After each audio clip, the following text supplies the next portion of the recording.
Before we dig into Shinran's thought in more depth, I would like to point out that his wife Eshini is also very, very important to this story. Basically, without Eshini, we probably, Shinran probably would have died in obscurity, is my opinion. And a very important person, very brilliant, but without her to support his ministry, who knows what would have happened.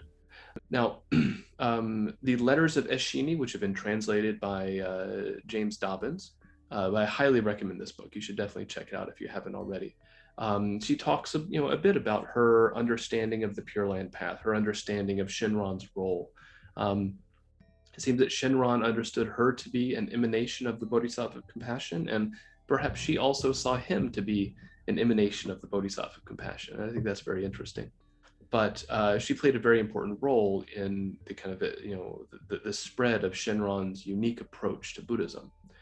Similarly, their daughter Kakushini built the first mausoleum dedicated to her father after he died, and not only would this mausoleum become kind of important center of gravity around which the different communities based in Shinran's teachings could congregate, but she as well, as kind of a bloodline descendant of this great teacher, became kind of a center of the community as well. And then her sons would go on to play an important role as well. So though we are talking about kind of one of these important, Buddhist monks, it's important also to think about the women who did a lot of the labor, intellectual, institutional, and otherwise, to make these teachings available to people. Otherwise, probably wouldn't be there, right? All right, so let's talk about what some of these interesting teachings are. First off, I'd like to start with the name. All right, Jodo Shinshu is the school of Japanese Buddhism that we often associate with Shinran. The word Jodo means pure land, right? Quite literally, this first character, Jingtu in Chinese, Jing means pure, and Do means Tu means land, so pure land, right? Now, then we have this next term, Shin. This is not the same Shin as in Shinran's name, and it's not the same Shin as in another term we're going to talk about in a moment, but this Shin means true. Yeah. True and real. Yeah. Then we have this term Shu, this last Chinese character, Zong in Chinese, Shu. Now, today, many people will translate Jodo Shinshu as the true Pure Land school, but that's not quite what it means, actually. The term Shu, after the 1600s, the term Shu means something like sectarian institution, something like school, as we would conceive of it today. But during Shinran's time, the term Shu means something closer to essence, or the import, the purport of a teaching, the essence of a teaching. So what the name Jodo Shinshu means in Shinran's usage is the essence of the Pure Land path. Okay, so when we talk about Jodo Shinshu today, we might think of it as a particular sectarian institution in Japanese Buddhism, but for Shinran, the term means something a little different, the essence of the Pure Land path. I think this is really important and interesting because many people, I think, misunderstand what, that Jodo Shinshu, or Shin Buddhism as it's commonly called, is distinct within the broader umbrella of Pure Land Buddhism. Okay, so we have Mahayana Buddhism as kind of the big meta category, and Pure Lands are a common feature of Mahayana Buddhism. And then kind of within Mahayana Buddhism, you have those practitioners and thinkers who are keenly interested in the Pure Land, in attaining rebirth in the Pure Land, right? And then we might think of that as Pure Land Buddhism. Shinran is one of these interesting people who draws upon that aspect of the Mahayana path and kind of redefines it in some interesting ways. So you could say that Shinran kind of takes key features of the Mahayana Pure Land mythos and reimagines it. Some people would argue that Shin Buddhism is a distillation of the Mahayana in general.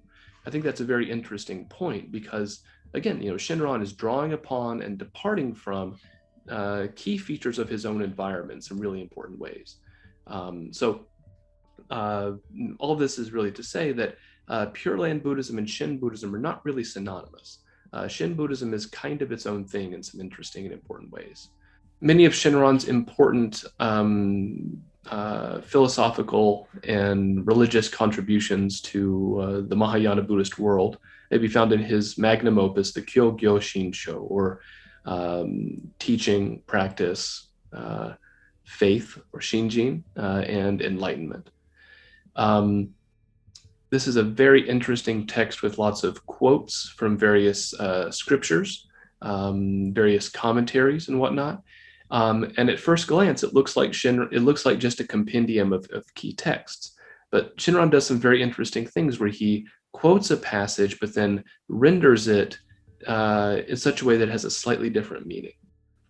One of the things that Shinran did that differs somewhat from other Pure Land thinkers is that he breaks down the supposed mechanistic view of the Nembutsu as a practice. For many Buddhists in the Mahayana world, whether we're talking in China, Korea, Japan, Vietnam, Taiwan, wherever, you chant the name of the Buddha in order to go to the Pure Land. Right? If I chant enough, I purify my karma and I go to the Pure Land. So there's a kind of mechanistic, I do this and this happens, right? I work hard, I achieve my goal, okay? That is one view of Nembutsu practice. It was very common in East Asia at this time. Shinran had a slightly different view of how the Nembutsu works. Ultimately, it seems that Shinran imagined the Nembutsu not as a thing that I do, but a thing that arises within me, right? That the true Nembutsu is not an act, is not a practice in the traditional sense. It's great practice because it's something that arises naturally through the power of Buddha reality, right? The ultimate reality, Buddha reality, of working within us.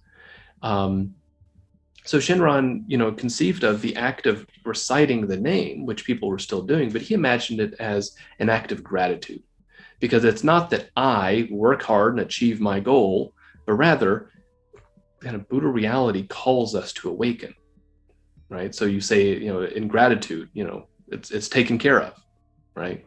And rejoice, yeah. Shinran in general was very skeptical of self-power-based practice. Again, so this kind of mechanistic view of practice, Shinran seems to have been somewhat skeptical of that. Perhaps noting that there are some people for whom, meditation and rigorous practice do not lead to the destruction of the ego, do not lead to being a better person, but rather lead to the amplification of the ego. And indeed, that seems to be a thing that people in various Buddhist traditions talk about. How sometimes the practices can go wrong, whether it's through one's own bad karma or other afflictions. Sometimes the practices don't go as they're supposed to. Some people believe that perhaps this world is just too messed up, right? But we don't have it in us anymore to do the difficult practices. We need to do the simple practices. So we have this really interesting text called the Tan-Nisho. The Tan-Nisho is a collection of Shinran's sayings by one of his disciples. And one of the most famous passages from the Tan-Nisho is, even a virtuous person can attain rebirth in the Pure Land. How much more so a wicked person, right? And then Shinran notes that, usually people think of it the other way, right? Even a bad person can get in. How much more so a good person? Here's the thing about good people, though. Good people, virtuous people, are maybe not always so humble. Maybe they think very highly of themselves, when in fact they also have other problems and issues that might need to be addressed.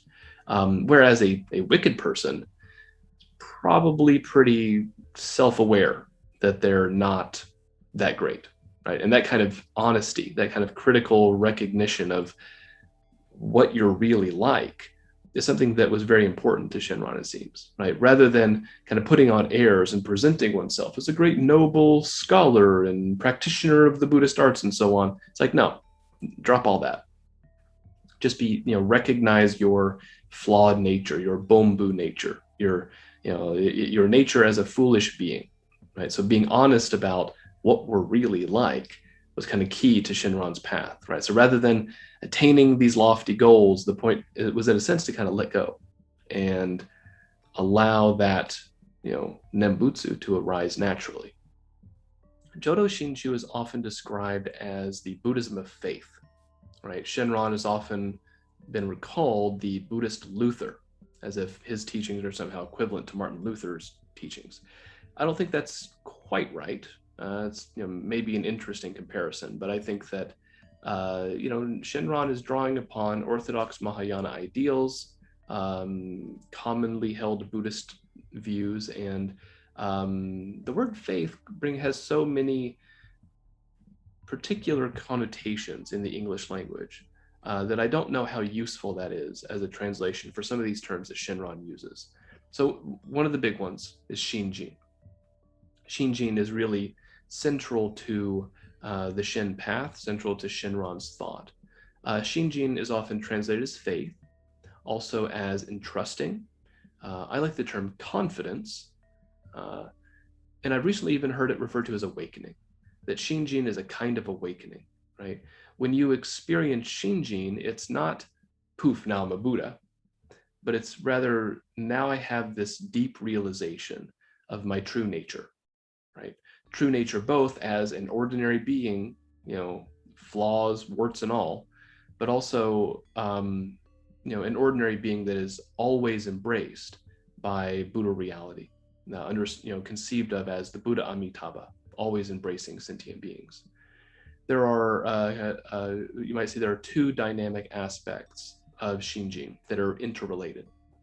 On the one hand, we have the minds of ordinary beings that rely on Buddha, so putting hands together and saying Namu Amida Butsu, that kind of reliance on that which is other, that which is beyond the realm of ignorant clinging that we're stuck in. Think back to basic Buddhism, Four Noble Truths, right? First truth, dukkha, right? We got a problem, we're stressed out. Second truth, ignorant clinging. The reason we're stressed out is because we ignorantly cling after stuff that will not satisfy us. Third noble truth, there is that which is beyond this realm of cyclical suffering, of ignorant burning, grasping. And by being oriented towards that, the fourth noble truth, you encounter that which is beyond. And in many Mahayana systems, it is Amitabha Buddha that is kind of the symbol that encapsulates that which is beyond samsara, that which is nirvana, right? The Pure Land itself is often understood to be a concrete way of talking about nirvana, right? In any case, back to Shinjin. So we have these two modes, the two ways of thinking about it. On the one hand, we have the mind of beings that relies on the Buddha, that which is other, right? I often emphasize the other power, the otherness of Buddha. But on the other hand, we have the mind of Buddha that is active within beings, active through beings, bringing them to Buddhahood in the next life, okay? Now, this is one of the interesting things within Jodo Shinshu in particular that I think is worthy of further inquiry, is that some Jodo Shinshu traditions emphasize that Buddhahood, so first you need Shinjin, first you need kind of this recognition, this experience of Buddha working within you, and then in the next life you become a Buddha, you achieve awakening, and then return to this world and help beings, Other traditions, though, seem to emphasize that the moment of Shinjin, this moment of awakening, is kind of equivalent to being in the Pure Land, right? So when are you in the Pure Land? Is it after death in the next life or at the moment of Shinjin? There seems to be some tension that different perspectives have, and I think that's really, really interesting. So this term Shinjin is also, as faith. I like the term confidence, right? Because it's like, when we hear the word faith in English, we often think of belief in a doctrinal proposition or creedal assent or agreement to a creed, a proposition, and so on. That's not quite what we're talking about, because faith in those terms is a willed act. That's still what we might call a self-power practice. You make a proposition, I decide to agree to that. That's still an act on my part, right? Whereas this is something more spontaneous, something more, that is less within your control, I guess you could say. So I like the term confidence, because once you have this experience, it's not that you believe something, it's that you've now experienced something, so you know it to be true, so you have confidence in it. That's one way that I've been kind of thinking through it, I guess. So that this faith or this confidence, which is itself given by Buddha reality, right? This is not a thing that I do, this is a thing that I receive, that beings encounter, right? So this confidence, which is itself given by Buddha reality, or the Buddha Amitabha, right?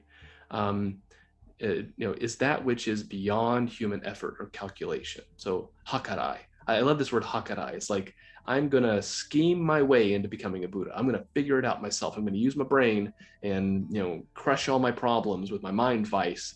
And now I'm a Buddha. No, that's not going to work. Because so much of what people bring to the act of practice, you sit there, you meditate, you do the mudras. So, oh gosh, I'm being such a good Buddhist. Right? You're kind of bringing that ego to the practice. And this is one of the things that I think Shinran is critiquing, is that ego-driven approach to Buddhist practice. So when our hakarai, our human effort, our calculations, our calculating mind, when that breaks down, then there's the Shinjin experience. Yeah. So Shinjin also seems to lead to this other concept, Anjin. Anjin, also often translated as faith, more literally as a settled mind, as a kind of peace or serenity that is beyond any doubt. And when you reach this state of calm abiding in the world, you recognize yourself at flawed as an ordinary being that is nonetheless embraced by Buddha reality. Another term that I think is really interesting in Jodo Shinshu is Jinen Honi. Shinran has a short essay on this. If you don't already have, I highly recommend getting the collected works of Shinran, but especially, the second volume has some great glossaries and explanations of key terms and concepts, explanations of what some of the major works are all about, to really help you work through the basic writings. You can spend the rest of your life unpacking this, basically. But Jin and Honi is this concept that comes a bit later on, where you could think of the term itself as meaning the truth arising naturally, right? That goes on to encompass the experience of Shinjin, even the practice of Nembutsu, the recitation of the name, becomes something that arises naturally from within, right? From one's connection to Buddha reality working within, that is simultaneously other, but also part of your own mind, in a sense. So yeah, with that, I will go ahead and conclude and open up for any questions or comments or anything you may want to discuss related to Shinran.